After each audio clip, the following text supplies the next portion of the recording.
Greetings, America.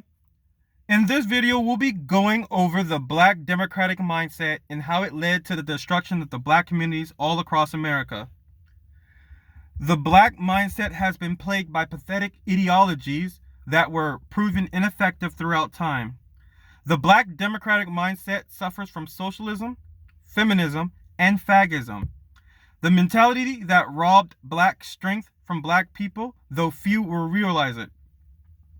Socialism is one of the primary mindsets that destroys Black life. Socialism undoubtedly fucks up the economy.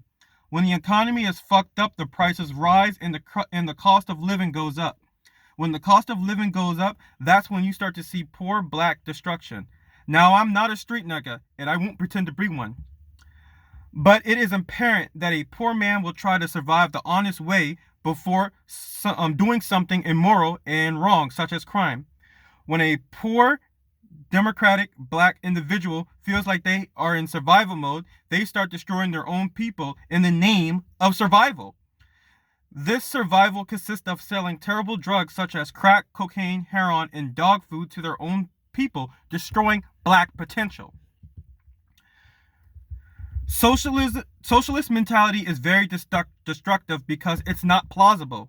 The idea that prosperity will be placed in your lap by the government is false. If you create a system where you give something for nothing, you lose something. And if you have a country that is always losing something, you'll have nothing. By the way, Karl Marx is one of the founders of the socialism, and to see his grave, you have to use capitalism to see it. Score one for capitalism. Like I said before, that mentality is not plausible or rooted in reality. The second mentality that plagues democratic Black mentality is Black feminism. Feminism has made Black democratic women insufferable. That's why they're often alone. In general, there are two types of relationships. Either a strong man is going to lead his woman, or a strong woman is going to lead her punk. With that being said, the combination between government and Black feminism left a scar on the Black community that may never heal. Between the government and Black feminism, the era of the strong Black man came to a swift end. Every Black feminist woman needs to understand that the good, strong Black man is like a product that we see on the shelves. If there's no need for a strong Black man, then the Black man won't get produced. Big Daddy government is here, and it took the traditional role that good men were supposed to play. In case you didn't notice, EBT, Eat Better Every Day, is not an adequate substitution for a good man. This is why a lot of Black men today are weak, gay, in jail, or dead. Essentially, these men were set up to fail by the system that gets its power over weak men and overly ambitious women. If your intention is to destroy a strong man, then feminist is a perfect mentality. With that being said, to all the Black feminist women out there, if you ever find yourself alone or in a relationship with a weak man, understand that your feminist mindset, destroyed the good man long ago. Collectively, Black feminists made this bed and now they have to lay in it. Black feminists need to understand that us good Black men who took the time to better ourselves aren't putting up with this nonsense anymore. Not at all. There is a lot of good Black men or survivors that chose to stand up and walk off this democratic plantation that Black feminists helped create.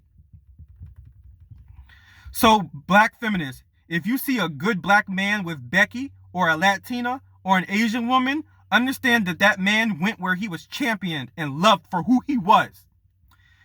On this final note about feminism affects white people and Black people differently because of the mindset factor.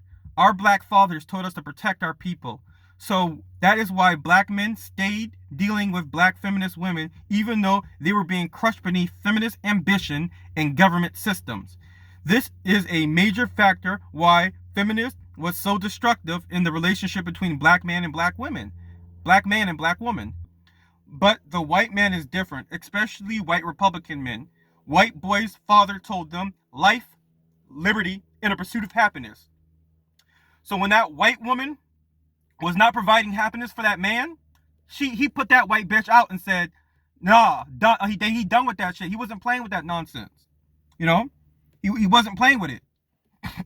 All right, where was I? What's it called?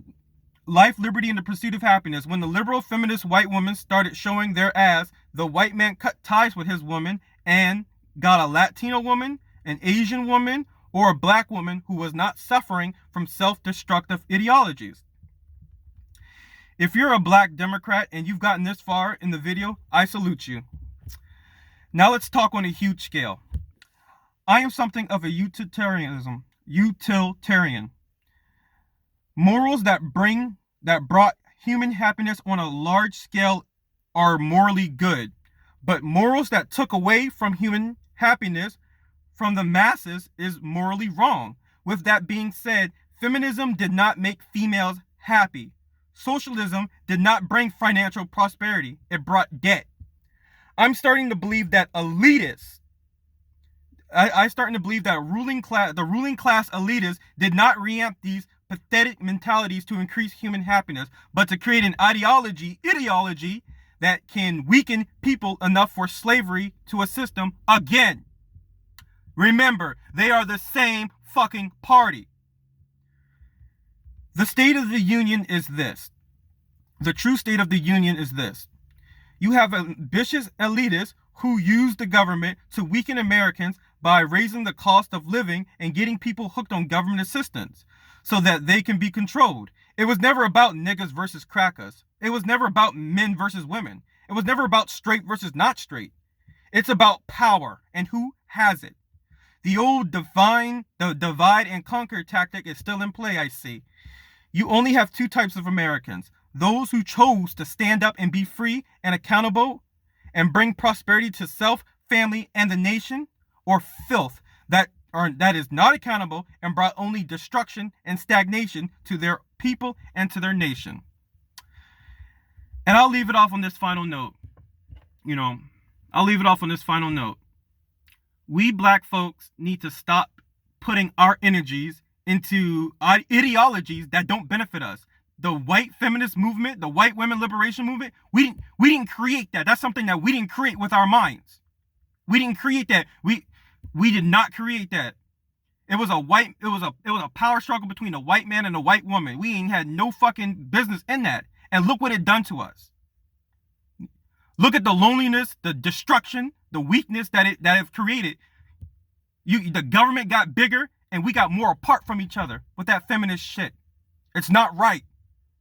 And if we keep teaching it, we'll only know stagnation. There's a reason why we are on the bottom of, a lot of us, our people, are on the bottom of society. Because still, we are suffering from other people's mentalities. Throwaway mentalities. Socialism, Karl Marx, you know what I'm saying? It didn't work out for other nations that tried his bullshit mentality. Look, America will survive. Its people will survive. And everybody here will survive. It's just going to take a huge ass, it's just going to take a huge slap in the face for everybody to wake up and see the shit that's going on. Anyway, my name is Devin Sumter, and I'm a proud black conservative.